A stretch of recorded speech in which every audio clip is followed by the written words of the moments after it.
Welcome to What's New with Chrome Extensions. Quick introductions. I'm David. I'm a PM for Chrome Extensions, and I'm joined by my colleagues Oliver, Developer Relations Engineer, and Devlin, the tech lead for the platform, although relatively well known.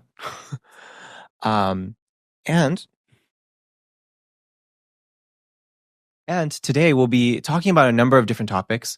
I'll give a quick status update about how the deprecation of Manifest v2 is going. Then talk about how all of the work that we've been doing fits into broader things that we're working on in the Chrome Web Store. And then I'll pass it off to Oliver to talk a little bit about the efforts we have had with the community as well as with the WECG. He'll talk a little bit about some of the platform changes that we've made, many of which are a result of feedback from the community. Thank you all very much. And Devlin will take over. We'll talk a little bit more about platform, and then we might give a hint about things that are coming in the future. And then, yep, that's it. So over there.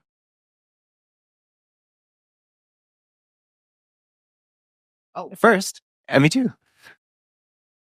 No, it's okay. Where should I aim for the? Oh, it's here. It's like. Okay, great. All right. So this is the timeline that we shared earlier at this year's Google I/O, and from this timeline, so the dates at the bottom are the milestones that we had announced roughly around late last year, and currently we're there. Sorry, that was supposed to be red, but we're there in that yellow line that might be a little bit hard to see. And the state of the deprecation is that it's actually going pretty well.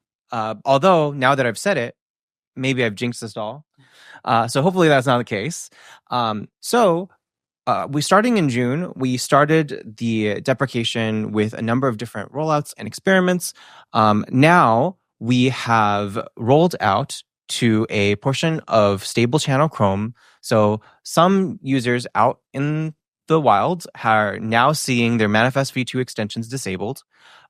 Similarly, on the web store front, you can no longer install new Manifest v2 extensions. We are carefully monitoring the situation to make sure that people are aware who have had their extensions disabled. People are aware of what other options they have available to them, what they can do, as well as where they can go to find alternatives. So things are going okay. In terms of actual stats, we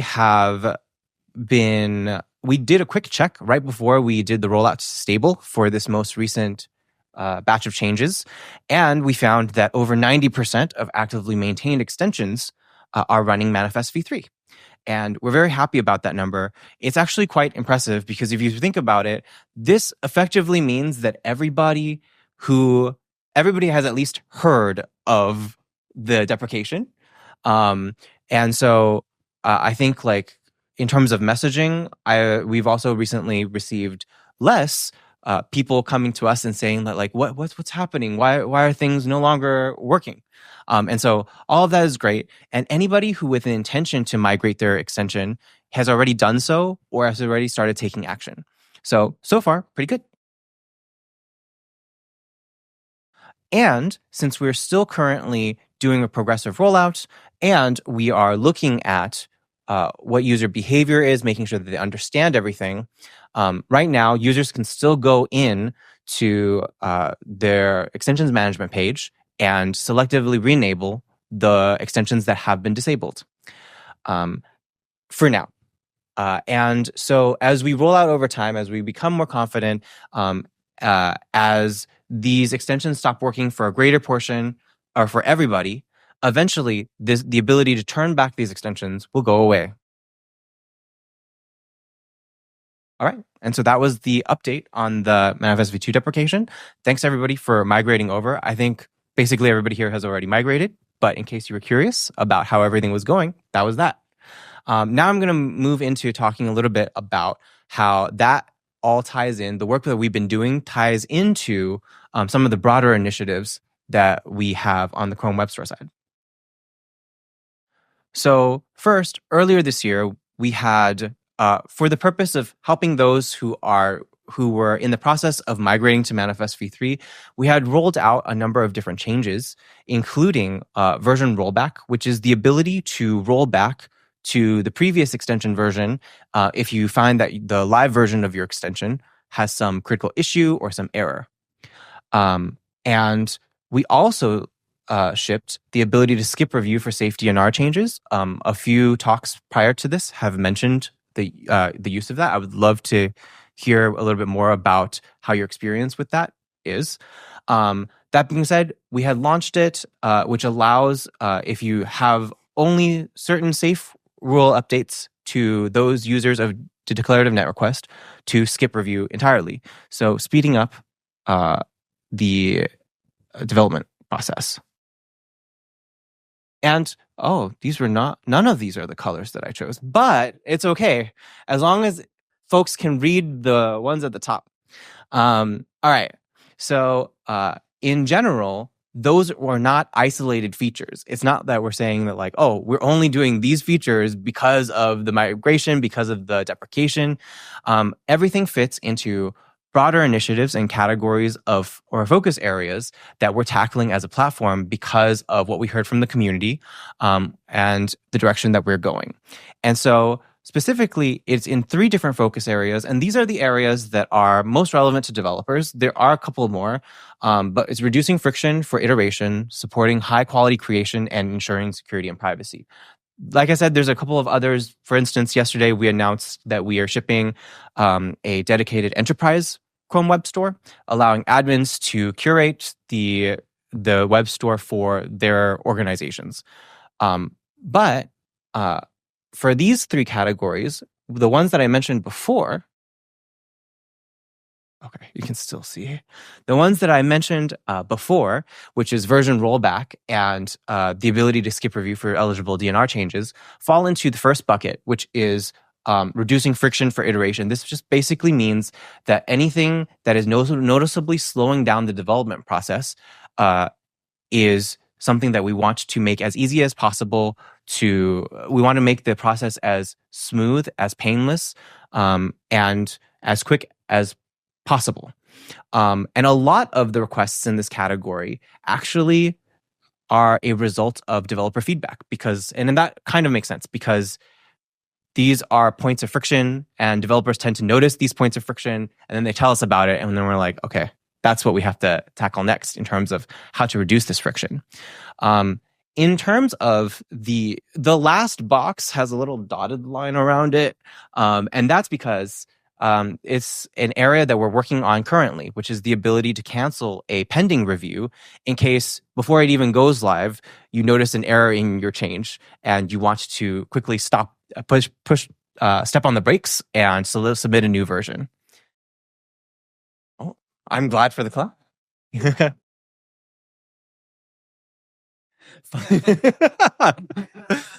Exactly.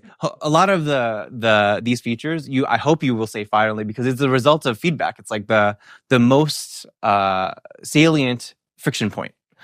The second bucket is supporting high quality creation, and so the items in this bucket are targeted at how do we encourage developers or how do we make it easy and provide the tools for developers to follow best practices and make items that are as high quality as possible easily and by default. And so along the lines of this train of thought, we have focused on a couple of different areas over the past year-ish, year and a half. I've highlighted some of the ones here. We've redesigned the Getting Started docs to make it easy for developers to figure out and understand kind of how, to get to the right resources that they need to make the experiences they want. Similarly, we changed up the samples, I believe, like sometime last year, in order to make it more searchable, to help developers who may be new to the platform figure out how to get started more quickly. In the same vein, and there's a little question mark around it because I would like to gather more information and hear from all of you, we're currently considering supporting some sort of beta version support. So we know that many developers. Thanks, Andre. I know that many of our developers create a separate test extension and then roll out new features to a subset of their audience or to a limited audience using that test extension. And the issue with that, among many things, one of the issues with that is that both the test extension and the main extension have to separately and independently go through review. So we're trying to figure out how to make it easy to encourage people to effectively test their extensions and try out their extensions with a subset of the users before rolling out.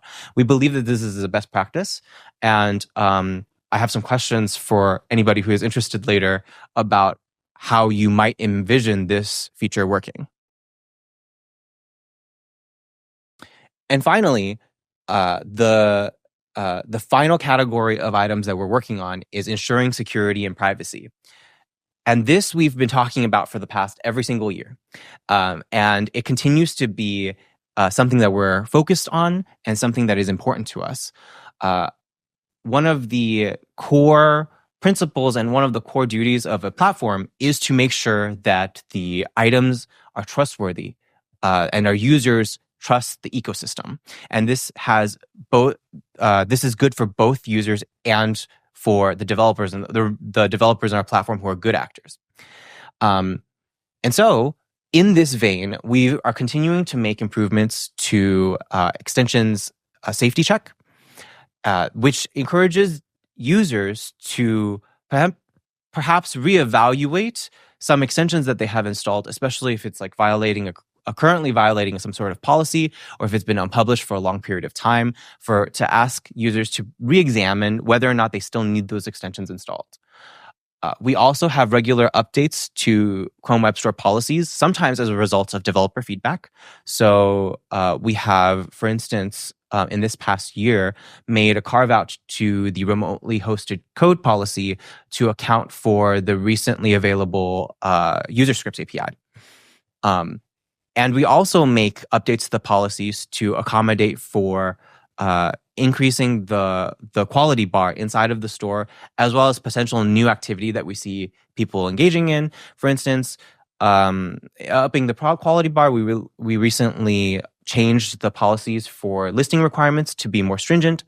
And we have a lot more stuff that falls into this category. It really is a part of everything that we do. Later, you'll be hearing from Oliver about how we tackle that on the platform side. And similarly, you'll be hearing from Devlin about site access permissions. So this is really, rather than a third pillar, I think it's actually encompassing everything that we do.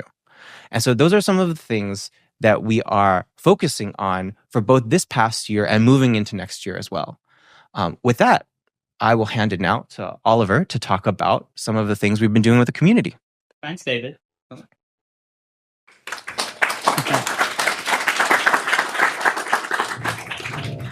Thanks, David. Cool. This is on now. So yeah, out of everything you were just speaking about, I think one common theme that goes throughout it all is that it was trying to address community feedback. And so I want to take a moment to just talk a little bit more about ways that we've been trying to look at community feedback over the last year, ways that we've been working with developers like yourselves and outside of this room, and just sort of give you a look at the bigger picture. So first of all, I wanted to touch on the Web Extensions community group. You've actually heard a lot about that today, which is really great. It's really nice to hear that that's on people's minds and that the work that we're doing in that group is work that is valuable to developers. If you're not familiar with the group, it's a W3C community group where we meet with other browser vendors, so Mozilla and Apple and Safari and Mozilla, Apple and Microsoft. Thank you. Yeah, I always struggle because I want to say the browser vendor and the company. So I was trying to avoid saying Apple and Safari and Mozilla and Firefox. But yeah, we meet with the browser vendors, we meet with developers in the community, and we talk about the shape of the platform, the state that it's in, and where we might like to go in the future. This that's here is actually one of the slides that I had at Ad Filtering Dev Summit last year. So I thought it would be good to just reflect on that. These were the statistics back then. If we go forward Yay! You can see we've had 32 meetings since the last ad filtering developer summit. The number's quite similar, but it's actually increased because we had more in-person meetings this year. So that's really exciting. We're up to 186 participants, so even more of you getting involved. That's really great to see. And we're at over 500 total issues, so there's clearly still lots to talk about. I do want to call out that that's issues that have ever been open since the start of the group. We've also closed lots of issues this year. So it's been really nice that we've actually been able to take some of the discussions to the end and actually make changes to the platform, introduce new APIs based on the work that we're doing in the group. Cool, thank you. I also wanted to call out the Chrome for Developers YouTube channel. If you're not familiar with this is a YouTube channel which is shared across various Chrome teams where we talk about updates, and we have a Chrome extension series that we've started over the last year or so, and we've been publishing lots of videos there that might be interesting to you. So I did a couple of videos at the start of the year talking about the concept of content scripts and also a sort of getting started guide. Patrick, that you might have seen around today, did a really great video on remote hosted code and how to identify violations and how to go about resolving them. That video did really well. I think it's a really nice explanation, so I'd encourage you to take a look. One video that I'm particularly excited about, maybe my favorite video out of them all, is this video about looking behind Chrome Web Store review. We actually got to sit down with the team that goes through the review process and ask them questions that came directly from developers. I think often the review process is seen as sort of this enigma and you're not quite sure what's going on. We often don't talk about it much because we need to try and avoid giving anything away to bad actors. But this was a chance to actually sit down to give more insight into the review process and talk about what's on our mind and what we're seeing day to day. And then finally, we have some interviews that we've done. So this is the one with Simeon, who's in the audience. So we spoke to Simeon in his capacity as the chair or one of the chairs of the Web Extensions community group, just to hear about sort of the priorities of the group, what he thinks we need to work on the platform. And that was a really nice conversation. I also want to call out just some other ways that we've been working with the community. So this content filtering community, I think, is a really special community to us. Like this event in particular, but also speaking to lots of you throughout the year and getting feedback, hearing about what's on your mind and trying to make changes to the platform based on that. We have the GDE or Google Developer Experts program. So this is where we identify developers in the community that are particularly knowledgeable about extensions, and we give them resources and support to go into the community and really share their learnings with other developers. We have the Chrome Product Council. This is where we meet with a larger set of larger developers to share updates that are happening to Chrome and to the extensions platform and make sure that they're informed. We have the mailing list that you might be familiar with. That's sort of a nice, less formal place where you can ask questions, get answers, chat to us. And there are also developers from other browser vendors that hang out there. So it's a really nice space just to talk about extensions with the community. And then David and I and some of the other DevRel members have also been doing developer interviews recently. So this has been a really nice opportunity to sit down with developers and talk to them more about some things that are on our mind. The beta testing feature you mentioned is a really nice example of that, where we thought it was key that we get that right, because actually when I've spoken to different developers, I sometimes hear different things about what's most important there. Sometimes it's about we want any user that's interested in getting features early to be able to opt into this beta and try it out and give us feedback. Or sometimes it's much more niche and we want to just deploy this beta to a very specific group of users, like maybe just the developers that are working on our product internally. And so we wanted to sort of get a bigger picture and see what would this feature need to be able to support to be able to support the largest number of developers possible. And so these have been really useful. Okay, so that's a lot about the community. I now want to talk about some platform changes. There are 3 sort of key changes I want to focus on. But first of all, I just want to sort of set the scene for the direction that we've been taking on the platform. If you were to ask me about the direction of the platform in 2023, I would have said it was really about making Manifest v3 a success. And so we were heads down, making sure that we were addressing any gaps in the platform, addressing feedback, fixing bugs, really anything that we need to make sure that everybody can migrate successfully. If you fast forward to 2024, Manifest v3 is definitely still on our minds and there's still work to do there. But I think we're starting to see over the horizon and we're starting to be able to build on those foundations to look at what's next and what new can we add. And I think you heard David talking about some of that. You'll hear Devlin talk a little bit more about that. One thing I do want to call out is that even though we're moving beyond Manifest version 3, it doesn't mean you're going to stop hearing about the APIs that we discussed when we were launching Manifest version 3. So declarative net request is a really good example of that. That was part of Manifest version 3, and that was when we introduced declarative net request. But the reason we introduced that API is because we think it's an API that we can keep building on and that we can do lots with. So I'm going to talk about some changes to declarative net request, and that's one example of how we're continuing to build on that API. And really for years to come, we want to keep adding to that API, keep adding capabilities, keep pushing the limits of what's possible. We really want to make it as powerful as we can. So as I mentioned, there's a few different things that I want to talk about. I want to start by talking about protecting users against fingerprinting. And actually, it's really nice. I was thinking about how much time can I take in this talk to give the background on fingerprinting and talk about why this is important.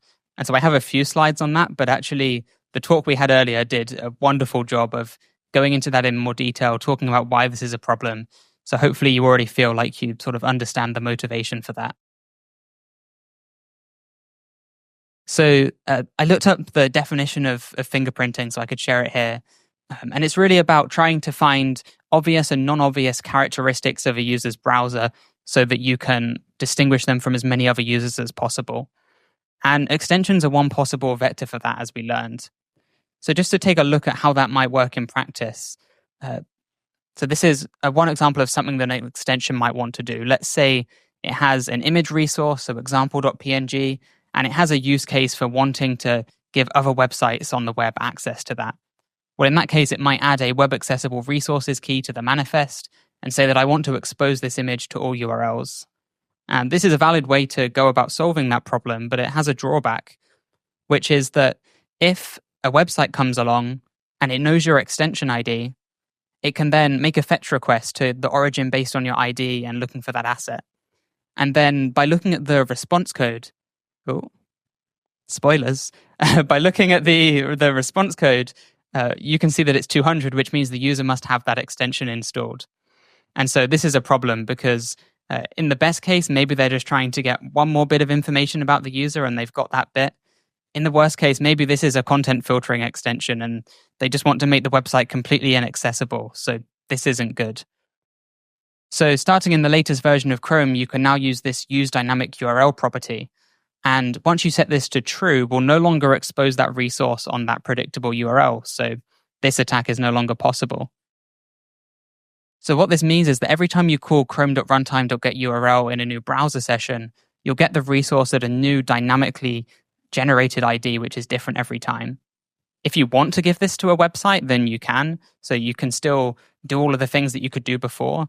But if there's a website that your extension isn't interacting in, or isn't interacting with, then there's no way for that website to predict where this asset is going to be exposed and get that information in that way.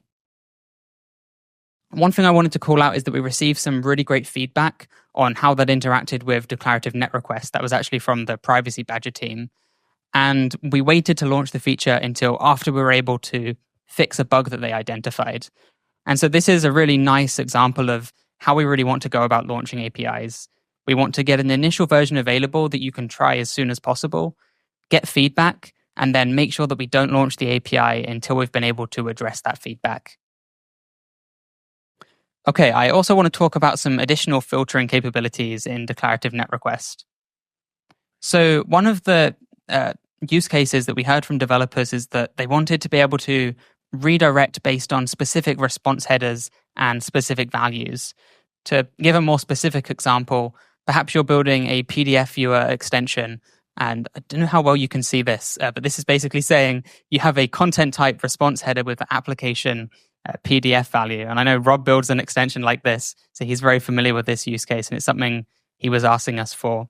And we had lots of discussions in the Web Extensions community group about how to go about solving this. And it's actually a little bit tricky because traditionally declarative net request hasn't acted on the response from a request. So we have lots of rule matching that happens before the request happens, but then once the responses come back, there's not much that we can do. And so this was technically very complicated. We had lots of discussions about what the best way to go about that would be, what the most expected behavior for developers would be. And I want to specifically call out Rob and Mozilla for all of their help in these discussions. That was really appreciated. And so after those discussions were resolved, starting in Chrome 128, we have this response headers property on the rule condition filter, and you can use this to filter based on those response headers. So that's another capability that we've added to the platform in the last year. I also want to talk about a few other things. So lots of other APIs that have shipped, many of these based on discussions in the community group. Action.on user settings changed is actually something that we brought to the community group, and then Microsoft went ahead and implemented. So that was really exciting. We have the storage area.getKeys method, action.open pop-up, which I've wanted for so long, even before I joined Google. So I was super excited for that one to land, and many other things as well. One more thing that I want to talk about is extension storage in DevTools. This is also something that I really wanted. And this is now available as a DevTools experiment in Chrome Beta. So if you're interested, you can go to the mailing list to find some instructions on how to enable this. And you can look at all of the different storage areas. You can set values as either a string or a JSON object. You can see the passed value at the bottom. And this works across all of the contexts where you might be dealing with an extension. So whether that's a background page or a service worker, or even when you're inspecting web content and it has content scripts injected. So I think that's all I was going to talk about. So I'm now going to pass you over to Devlin, who's going to talk about one more platform change we've been working on.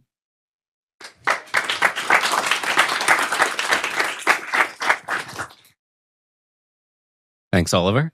So, as Oliver mentioned, we've been doing a lot on the platform, and a lot of that is around API access and the things that are changing there. But we're also looking at how do we change the environment that extensions run in and how users can configure that and what they've done. This is something that Mozilla also touched on, that they've been looking at and changed at one point, and that we've also talked about here in the past, and that we've been working on for quite a while. So, about 4 years ago, 4 years ago, Simeon made an announcement in the Chromium extensions community group that we were launching a new extensions menu, a new toolbar experience. And one of the main things that did was make it easier for users to see when and where their extensions were running, what site access they had, were these extensions modifying or accessing the data of the places that they went to. This was something that we knew was a problem for a long, long time, because before this, there wasn't a good way of knowing what your extensions were doing on those sites. And if it's something like, oh yeah, AdBlock is running on this site or AdGuard is running on this site, great. Of course, it should be. It's blocking the ads. That makes sense. If it's something like my emoji keyboard is running on this site, maybe that makes sense. Maybe that doesn't. Maybe you should get rid of that. If it's something like Minesweeper is running on the site, that's probably malware.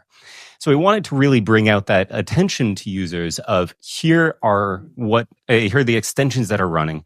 And then in addition to that, we wanted to make it possible for them to change that. And that, again, is something that Mozilla kind of alluded that they've also been looking into. With this first version that we launched a couple of years back now, you can do that. It's buried in this three-dot menu, and you can go in and you can change the site access. And it's a little bit clunky to get to, and we're not entirely happy with how it is. And users have engaged with it, but it's really just those power users that change those settings. It's not the average user, because they don't really know what they're doing there, how to configure it the way they want. And we've known that this is a pain point, and we've talked about that here before. So one of the things that we shared at eyeo earlier was, hey, we're looking at how we can revamp this. And this was one of the screenshots that we shared of how do we make it easier for users to engage with their extensions, to customize them in the way that they want, in a pattern that they're used to. Because even though this crowd mostly knows what I mean when I say site access and host permissions, if I say that to the random person on the street that happens to have an extension installed, they have no idea what I mean. But something that they are more familiar with is something like a toggle, or an allow button, or an on or off. They can kind of understand that a little bit more intuitively as, yes, this extension is doing something here. So this was one of the things that we shared at I/O. And after that, we implemented that in Chrome. We got a few people to try it, and we conducted something that at Google we call diary studies. That's where we work with different users that enable a feature and live with it for a period of time, for an extended period of time, and really try it out, see how it is, and then record their experiences. Tell us, what did they think of it? Did this make their lives better? Did this make their lives worse? What were the pain points? And we got a ton of really great feedback from them and figured out that this wasn't good enough. So that's one of the things that we've been working on really hard, is figuring out how do we do this in a way that makes sense for users, that is good enough, because we know that this is a hard problem. We've tried this before and had limited success. Other browsers have tried this before and had limited success. And so we want to find that way of getting it right. We've been iterating over this for the last year or so, and we have another design that we're pretty much ready to begin experimenting on pre-stable channels with. This is behind a flag. You can talk to us afterwards. We'll give you the flag so you can try it out. But this aligns more with some of those user expectations of how do extensions run on sites? How do we turn them on and off? How do we customize those permissions without being as heavyweight as one of the previous designs was, where it had sub-menus and things that users kind of got lost in? This is one that we're ready to start rolling out very, very slowly. But as with the MV2 deprecation, even more so, I think with this one, we want to make sure that we're doing it in a responsible way, that we're not going to impact extensions negatively, that users are going to understand what's happening. So we're going to be gathering feedback from extension developers and users through this entire process. And we expect it to be a very slow rollout for that. But in addition to that, we know that just like having a new UI, or even if we popped up a bubble that 2 users would read and the others would dismiss, it's not going to be quite enough for users to figure this out, or for developers to be able to surface to the user what's going on. We have a couple of things that are available to developers already that have been for a while that can help with that. User education, opening tabs, opening pop-ups, the permissions.request API. You can do some of those things, but those are all kind of heavyweight and invasive. And if a user is just trying to get something done, they don't necessarily want an extension to pop that up and say, hey, I can do something here. That's one of the things that we've always wanted to avoid with this project, is having that invasive, like, runtime host permission interstitial presented to the user. So one of the things that we worked with the Web Extensions community group on was a new proposal for an API of a way that extensions could more subtly request access to a site. Something where it's this middle ground between saying, technically I could run here, and popping something into the user's face that distracts them from what they're doing.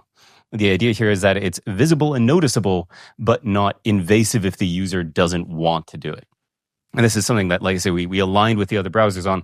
We came up with this idea of having bad font wrapping. But more than that, having a new API, which is add site access request, which is that idea of saying, I can do something on this tab, and it's something that you probably want me to do.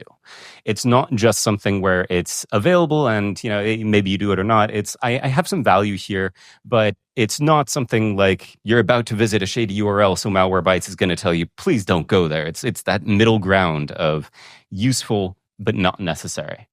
And so here we have a little bit of a code snippet of just what some of that might look like. You might listen to when the tab changes, and then if it's something that you really want to run on, you can display that site access request.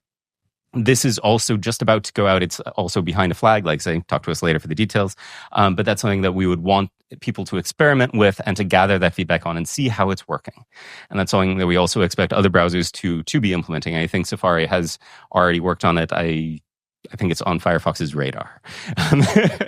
So that's one of the things that, like I say, we've been hard at work for the last year, and it's been a multi-year progress because we want to make sure that we are getting this right. We know it's a hard problem, but we also know that it's a problem worth solving because we know that this has been one of the pain points of users in the extensions ecosystem for years and years. So looking further into other things that we've done in Chrome, because it's not just that, here's some other things that have happened in the platform that aren't just the APIs.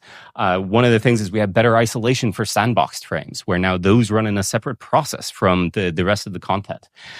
We've been working on how we can streamline sign-in and sync to make it easier for users to understand what they get from Chrome and what signing into Chrome means and how they can get their extensions on other devices.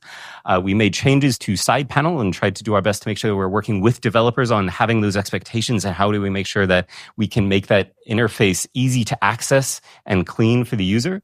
And then we've had changes with Privacy Sandbox, some of which have been alluded to today, but also with third-party cookies and cookie partitioning and how extensions can interact with those in a way to make sure that they are able to do everything they need to, while we're also moving with the industry towards having some more control over that.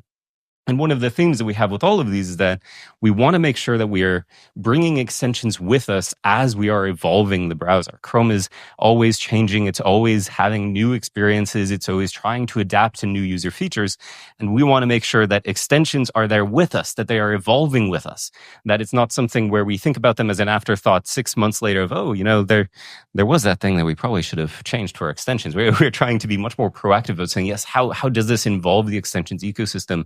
And how do we make sure that extensions are ready for this change and can hit the ground running for users from day one? I also want to talk a little bit more about some of the things that we're looking forward to. The joke's been made many, many times. It's 2024. There's AI. It happens. With AI, there's 3 main kind of buckets that we're looking at for how does it incorporate with extensions. The first one, which we've already largely done, is just how do we make sure that extensions are able to leverage a lot of the AI or AI capabilities that are already out there. There's a ton of libraries out there. How do we make sure that those are able to be used in extensions so that they don't get left behind from this new popular technology? That includes adapting libraries to work in extension contexts, but also a lot of just education and getting started guides. And so I think there is now the new AI in your extension guide on developer.chrome.com where you can see how can you kind of get started there. We also then want to go beyond that and give extensions AI powers. This is one that was also mentioned earlier about being able to access an API directly in the extension for prompting. And that could be something that is like an on-device Gemini Nano incorporation so that extensions can directly access that capability. That's something that's going into Origin trial pretty soon, so that should be available. Again, talk to us if you're interested. And then one of the final buckets that we're looking at is how do we empower developers to make extensions with AI? How do we evolve how we build? And this is where I think every engineer in the room is a little bit hesitant about just like, yeah, AI will write all my code for me. It won't, at least not for another few years, at least. I hope not until I retire, then I don't care. But it is a tool. It is a capability. It is something that can be used to automate certain parts.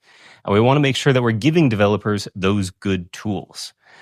This is kind of weird for me to be saying because I mostly write code in Vim like it's the 80s. So, I don't even have autocomplete. But believe it or not, I've still sometimes written code with AI and it is useful. It does save time. But some of the examples there of what we're looking at is how could we do things like help explain errors that happen in your extension, where there's an error thrown by an API or something else in DevTools or in the error console on the extensions page. How do we help developers guide to the answer there? And then longer term, how do we directly help them to craft their extensions with AI? One of the things that we want to be really cognizant, though, of is that AI isn't everything. So I know this is looking forward with AI. That's not all we're looking at. Oliver mentioned we have a lot of investment in the Web Extensions community group. There's a lot that we're going to be continuing doing there. We're going to keep working on the APIs that we introduced with Manifest v3, like DNR, like scripting, like user scripts. We're also going to be introducing new APIs. I have a ton of proposals that we've been making slow and steady progress towards. And so I want to stress that, yes, it's 2024. Yes, there's AI. It's not everything. I kind of feel like over the last year, there's been this massive push to put AI everywhere, and it's everything that there is. And yes, you need it in your shower head and your toaster. And I'm kind of just thinking, please no. There's a voice in the back of my head going, let's take a breath. Sometimes that voice is in the back of my head. Sometimes it's saying, let's slow down. And we want to make sure that we're being very cognizant that we do this in the right way. That we do it in a way that brings value to developers and users. At the same time that we're really hesitant, it's also really exciting. And I think that we've seen so much growth and explosion in this area of technology. And we want to make sure that we're moving forward with that. And I'm excited about that. And part of that excitement is around the technology that we have. I'm an engineer sometimes. I like the fact that extensions have their fingers in everything and they get to touch all the parts of Chrome. But I think more than that, what always excites me is the vision of extensions. It's the fact that here is a way that users can curate their own browsing experience, that can make the browser their own, whichever browser they happen to choose, that we can keep them safe on the internet, that we can help them with use cases that browser vendors wouldn't be able to do. That's one of the things I'm really excited about. But even more than that, I think, is always the community and the ecosystem and the group. And that is something that I think has also, over the past couple of years, just really exploded forward. Where I think back to when the WECG was first starting, and we're like, how do we meet? Do we write stuff down? What does a community group do? Turns out there's not much of a requirement for a community group, so anyone who wants one can make one. And we've grown from that to the stats that Oliver had showed earlier, where we've got nearly 200 members that participate. We've had meetings outside of TPAC. We meet more than most groups I know. And that, to me, is what's so exciting, is this explosion of enthusiasm in the area, in the community. And that's what I really look forward to continuing. That's also, as always, what we really want to say thank you for. I'm really grateful that everyone here has not just been a participant in that community, but has helped shape the community. And this conference, I think, is one of those. I was at the first one in 2018 when it was in a very nice basement in San Francisco. It really was a very nice one, but it was a basement in San Francisco. And it's grown so much, where now we've been in Berlin, we've been in Amsterdam, we've expanded it out to so many people. And we were talking with Christos about how it's, it is the AdFilter Developer Summit, and that is the target of it. But also we have groups like Capital One here who get value from being here, even though they're not an ad blocker. And to me, that community, that enrichment is what I'm so excited about. And so, like I say, I just want to say thank you for letting us be a part of that and for helping shape everything that there is here. And we're luckily the last talk of the day, and so I'm the last speaker. And so I was going to say, hey, we can just say cheers or vielleicht Prost, weil wir in Berlin sind. But I think we necessarily had to leave a little bit of room for Q&A. So.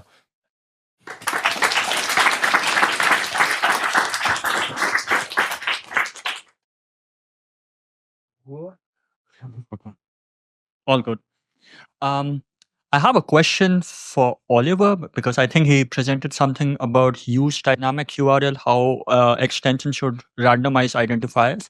Yes. So I think this has been for a while. I think it was first introduced in 2021. And if I look at the numbers, I mean, you probably know much better than me, but I think these are like only 2,400 extensions from last month, from all the extensions that I see last month, which is also quite different from how Mozilla went about this. So, I mean, do you think it would make more sense that you disable or maybe use dynamic URL set to true by default, where the developers go about, just changing it if and when they require? Because at the moment, what I feel and what I see is like, A, people don't know much about it, and B, they just don't care about it. Yes, it's a really good question, and I'm so glad you're so interested in this space. So yeah, thank you for that. Use dynamic URL is an interesting one, where it was part of our initial sort of design doc for Manifest version 3, and something that we knew we wanted from the very start. It actually snuck into our documentation before it was ready. So it's been in our documentation for a long time, and has been available or being used in some extensions, but actually it wasn't having any impact in those extensions. The resources were still exposed in the same way. So as of the latest Chrome version, we've actually launched that feature, and extensions are actually getting benefit from that now. I think in terms of making it the default, I think that's an interesting thing to look at. It's not something we've really discussed, but like in the long-term future, I could see that as being something we'd want to do. Generally, I think we want to make extensions as safe as possible by default. I would also add, I definitely don't think that we think use dynamic URL is the be-all and end-all to solving fingerprinting. Like, as you mentioned, there's definitely still other vectors and other things that we'd need to do. If you do choose to share a URL with the web page, then it can still look at what the resource is to make a guess as to what extension it is. So there's definitely still work to do, but hopefully this is one step along that way. Yep. I mean, so just to add one more point there. So privacy, of course, is one thing, but then I was also coming from a perspective of conversions, given how all browsers behave. So, I mean, if things are aligned more or less, then it works even better for developers. But that's about it. Yeah, so one thing I would mention is use dynamic URL isn't quite equivalent to the way Firefox and Safari handle generating random IDs. They're all slightly different, so I think we'd have work to do to align there. But definitely I see the value in aligning. I think we try and have lots of discussions in the community group about how can we behave more similarly. So yeah, I definitely agree. Okay, thank you. A quick double check question on the implementation of use dynamic URL. Is it generating new IDs per request or at browser start, or when are new IDs assigned? I think I know the answer, but do you want to take this one, Devlin? At browser start. They are persistent throughout the session. If it were per request, it would make it almost impossible to share it with a page if you so desired. So, and it's per resource or per extension? Per extension. Hey, you mentioned at the beginning of the talk that more than 90% of the actively maintained extensions have migrated to MV3. I was wondering how you define, or what's your definition of actively maintained extensions? Actively maintained extensions are those that have received one update in the last 18 months. Thank you. Okay. On the use dynamic URLs thing and the fingerprinting, I love to collaborate on something that actually solves something by default. I have some ideas and I really want to, make it better. Let's do it. You know where to find us.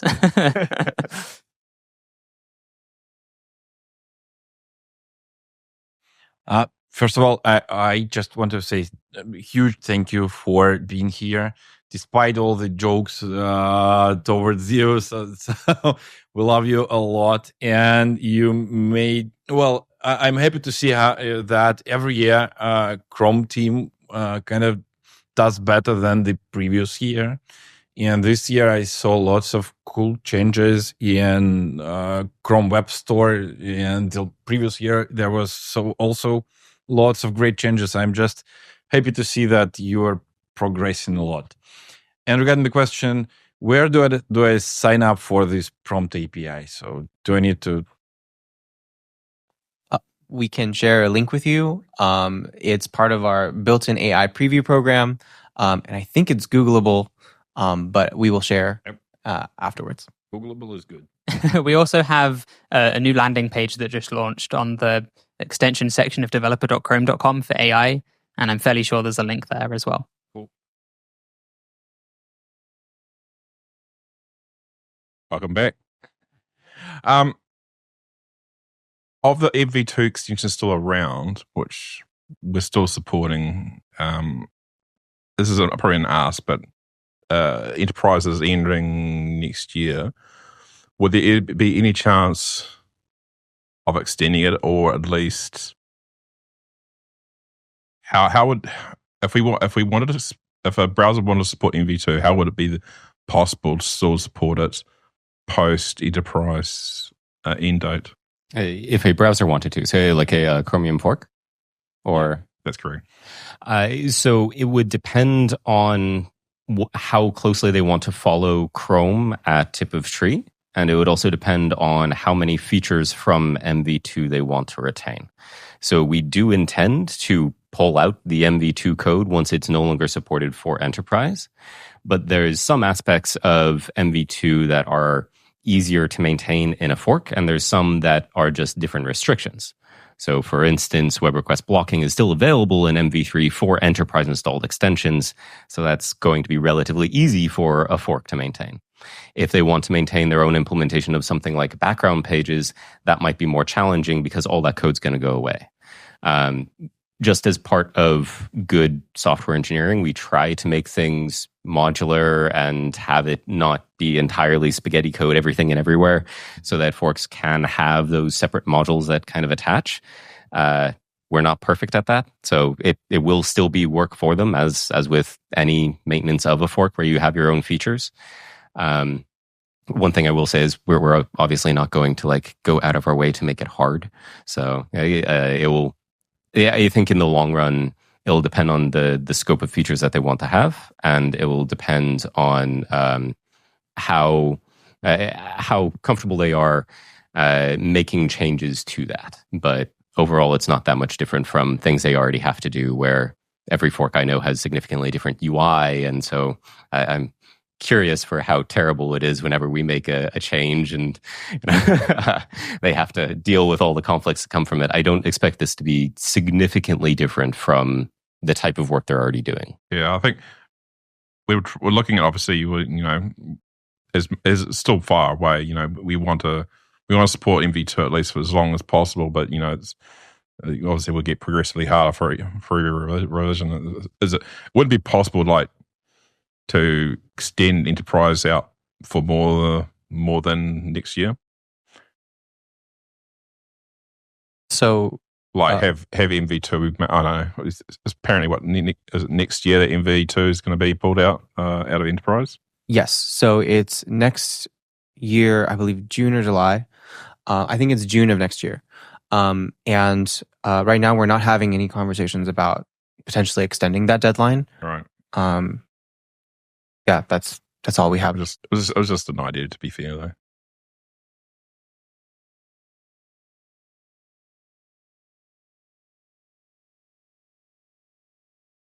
Thanks for your talk. And I have maybe a specific technical question about expedite review.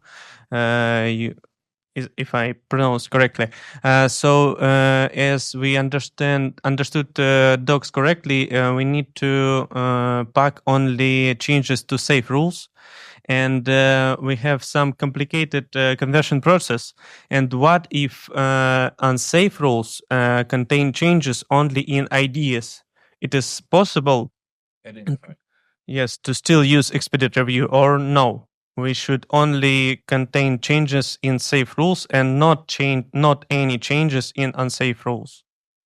Because I tried to explain, because we took generate this ID from a position of text rule in the filters, and they always changing for each new build of filter. They will be changed. I'm not certain off the top of my head, but I think we only look at the actual newly added rules. So I think you'd be able to make those changes. One thing I would say is that when you try and submit a submission for expedited review, we do a check and let you know if you're not going to qualify. So you don't need to worry that you may submit, not end up in the expedited review and go through the normal review process. You could just try it out and see what happens. Okay, thank you.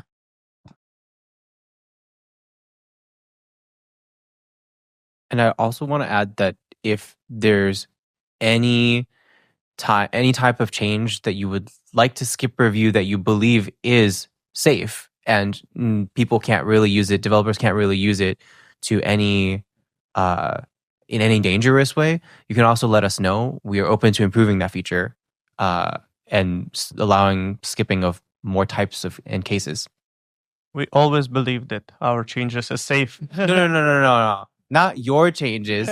If nobody can use those exceptions or like those cases to craft something potentially dangerous, then it's much more likely for us to be able to add it into the product. And even then, people are smart. Like, people can find ways to do bad things with anything, but we try and find a good middle ground of this. This seems like a reasonable risk to take, and we're comfortable with that. Question. So you implemented DNR response header matching. One of the reasons for that is my use case. When I discussed this topic, I was always thinking, but when I read the bug, it turns out to not be the case, that it would also apply to the request headers condition, because there are many use cases for this. Is there any plan to support request header matching? Do you want to speak to this one, Devlin? Let's talk later. I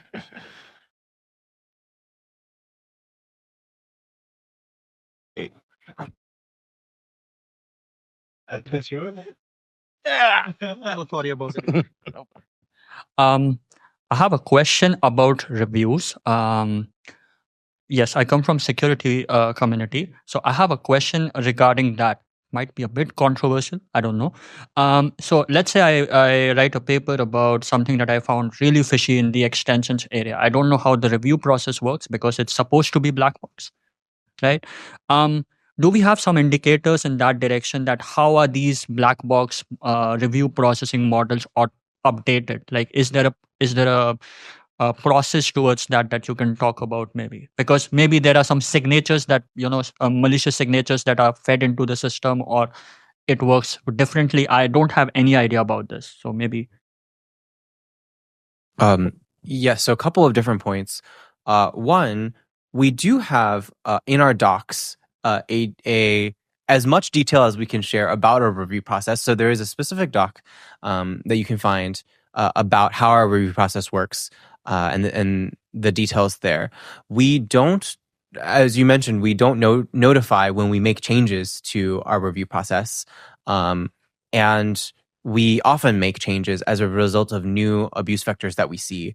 And frequently, occasionally, like some of the updates that we make are a result of contributions from the community, research that gets published. So if you have anything that you would like to share with us to improve the review process, let us know. And I definitely recommend watching that video I mentioned. At the end, we specifically sort of did a roundtable and discussed like various tactics that we'd seen used in the past and that we'd started to look at addressing. So that's quite interesting, just to hear some like very specific examples of this is some abuse we saw and how people were getting away of doing something that they shouldn't be able to. I have to admit, I didn't watch the video, but since you were on the spot, so I just asked. Yeah, a little bit technical one. So you started matching the response headers. So basically, you taught DNR to match on response. Does it open the road for the, you remember this redirect block thing, so that you match on the matching result? So does it open the road for that?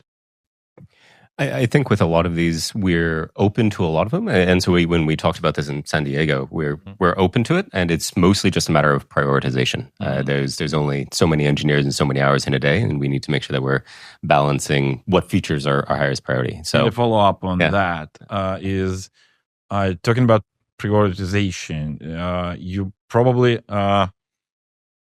do you look at the number, basically the number of upvotes from the developers community? So how the prioritization works?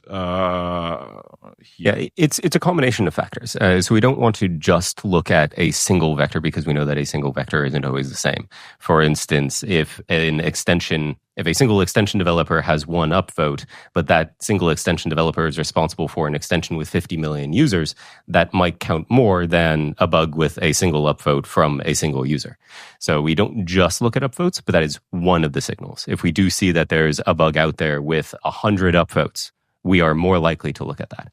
But we also look at other input from other fora, such as the Chromium extensions group, such as these, where we take feature requests and we find out, what are people interested in? So you're doing the right thing by bringing it up again and again, and just ping Oliver all the time. Okay. Guys, anyone? Thank you so much for coming here. Thanks for having us. Yeah, thank you.